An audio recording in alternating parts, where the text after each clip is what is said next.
Fala, pessoal do primeiro ano. Professora Simone Cassiari, de Biologia, passando por aqui com mais uma correção do PET, né? A gente aí agora com material novo, volume 2, pegar firme nas 4 semanas para não deixar nada acumular, certo? Nós vamos fazer agora a correção da semana 1, tá? Das atividades da semana 1.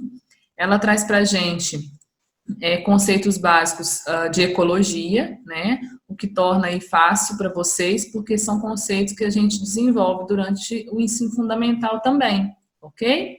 Então, vamos para as atividades. Na número 1, ele pergunta: ao percorrer o trajeto de uma cadeia alimentar, o carbono, elemento essencial e majoritário da matéria orgânica que compõe os indivíduos, ora se encontra em sua forma inorgânica, ora se encontra em sua forma orgânica. Em uma cadeia alimentar composta por fitoplâncton, zooplâncton, moluscos, crustáceos e peixes, ocorre a transição desse elemento da forma inorgânica para a orgânica. Em qual grupo de organismos ocorre essa transição? Então, a gente tem que pensar o seguinte: ele está comentando que o carbono tem dois formatos, o inorgânico e o orgânico, e que tem alguma situação na cadeia alimentar onde você tem a mudança desse carbono da forma inorgânica para a orgânica, certo? Aí a gente tem que pensar nos ciclos biogeoquímicos, né? Qual que é o ciclo do carbono? O ciclo do carbono está diretamente relacionado com a fotossíntese, porque os organismos fotossintetizantes, eles são capazes de pegar o carbono presente na molécula de CO2, né, de gás carbônico, e fazer essa conversão química para uma molécula de glicose, que é uma molécula orgânica, tá? Então, desses organismos todos que ele citou aqui, você tinha que pensar qual deles é capaz de fazer fotossíntese, né? E o único organismo que faz fotossíntese de todos esses aqui é, na letra A, o fitoplâncton, que é formado basicamente por microalgas, né? Que permanecem mais na superfície marinha para ter contato com a radiação solar, que é a energia necessária para desencadear a fotossíntese, e faz fotossíntese, e os organismos do fitoplâncton vão liberar o O2, né, para a gente respirar, e para os outros organismos respiradores também, e acabam produzindo o próprio alimento, ou seja, eles são autotróficos, né, eles são capazes de produzir o próprio alimento, que é a glicose aí, que é a forma orgânica que ele está comentando lá no enunciado.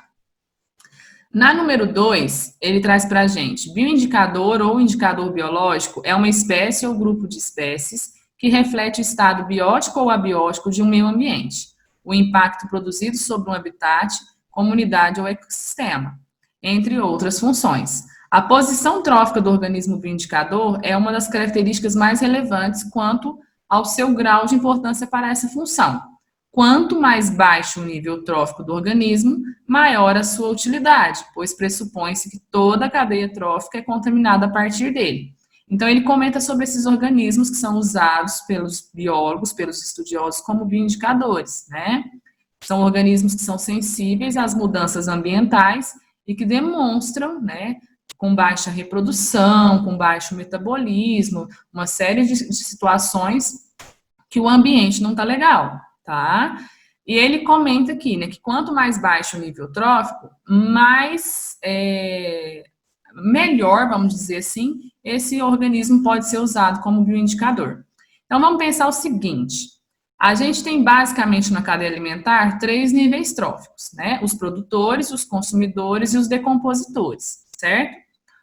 Lógico que a gente tem que lembrar aí de consumidor primário, secundário, terciário, quaternário, isso daí vai variar. Mas aí, qual que é a base, né? Qual que vai ser a base das cadeias alimentares quando a gente fala dentro da ecologia? A base são os produtores, né? São os organismos fotossintéticos.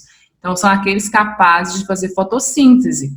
E de todas as alternativas que ele traz para a gente, né? Algas, peixes, baleias, camarões e anêmonas, os únicos organismos aí que são capazes de fazer fotossíntese são as algas. Então, a resposta certa, a letra A, algas. Na número 3, ele traz para a gente: as formas de vida encontradas a grandes profundidades nos ecossistemas marinhos são necessariamente heterotróficas. A afirmativa a seguir acima está correta? Justifique sua resposta. Então, assim, está afirmando que qualquer organismo marinho que sobreviva lá na profundidade é heterotrófico. Está errado, né? A gente sabe que lá nas profundezas dos mares, dos oceanos, aí existem organismos que são autotróficos também. Mas aí você tinha que pensar, mas se ele é autotrófico, como é que ele consegue ter acesso à radiação solar para fazer fotossíntese, né? Aí, porque a radiação é a energia necessária para desencadear aí a reação da fotossíntese. Aí você tinha que lembrar do outro processo, né? A gente tem dois processos, duas reações químicas de autotrofia. A primeira é a fotossíntese, que a gente conhece muito, que a gente ouve muito falar, né? Que é um processo que vai depender aí do CO2, da água, energia luminosa, para o organismo, algas, algumas bactérias e plantas produzirem próprio alimento e liberar o O2. Só que existe um outro processo de autotrofia, que é a quimiossíntese, né? Os organismos quimiosintetizantes, eles conseguem pegar moléculas inorgânicas com outros elementos sem ser o carbono, né? Pode ser o enxofre, pode ser o ferro, tá? E eles conseguem, através desses elementos, produzir o próprio alimento. Então, como é que você teria que colocar aqui na número 3? Que está incorreta, né? A afirmativa está incorreta, pois nem todos os organismos que vivem nas grandes profundezas são heterotróficos.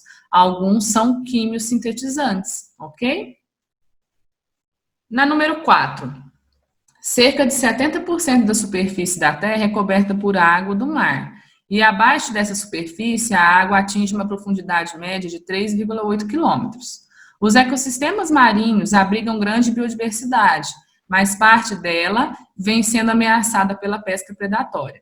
Na tentativa de controlar o problema, medidas governamentais têm sido adotadas, como a proibição da pesca em período reprodutivo e a restrição do uso de redes de malhas finas. Como a proibição da pesca em período reprodutivo e como a restrição das redes de malhas finas minimizariam o problema da pesca predatória, contribuindo para a sustentabilidade da pesca? Explique. Então, aqui ele está comentando de duas situações que os governos utilizam, né, para poder garantir a sobrevivência dos organismos marinhos. A primeira é a proibição da pesca em período reprodutivo e a proibição das redes de malha fina. Quando você proíbe a pesca, você vai inibir o quê? Que organismos adultos aptos para reprodução sejam pescados, sejam retirados do ambiente, né? Então, eles vão ter esse período para copular ou para fazer sua fecundação e conseguir gerar descendentes. Então, a proibição da pesca está diretamente relacionada com a permanência dos indivíduos adultos no ambiente marinho para poder reproduzir.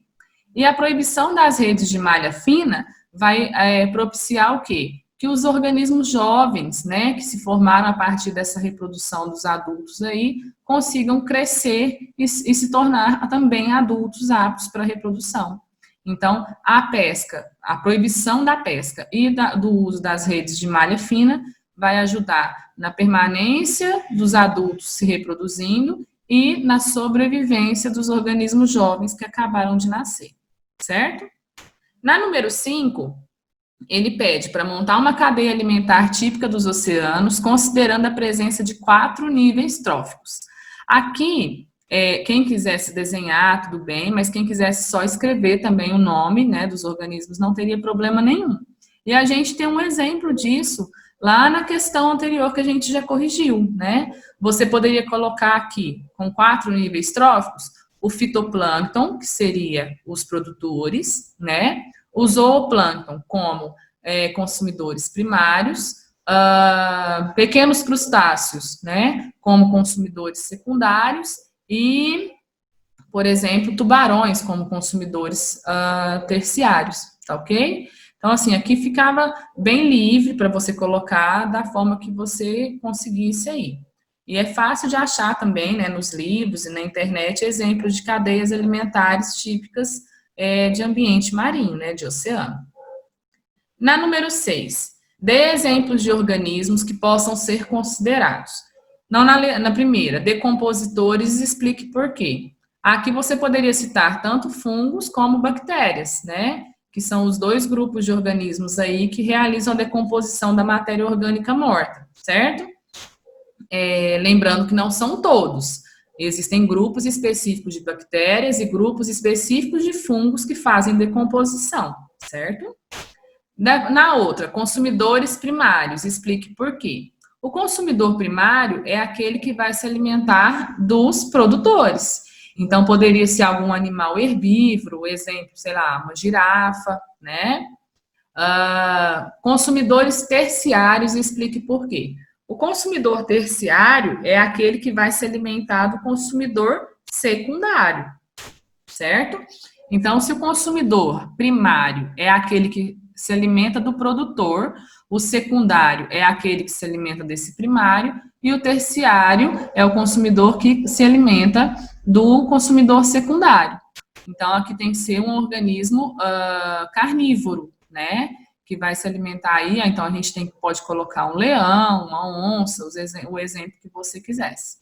E nos produtores, lá no último, né? Os produtores são aqueles que estão na base da cadeia alimentar. Você poderia citar aí plantas, algas, algumas bactérias, tá ok? São aqueles fotossintetizantes, certo? Espero que vocês tenham gostado do vídeo, tá? Depois eu vou gravar também a semana 2. Façam as correções, né? As ponderações que vocês têm que colocar aí nas respostas de vocês. Fiquem em casa, fiquem bem e vamos torcer para que logo, logo a gente esteja junto de novo.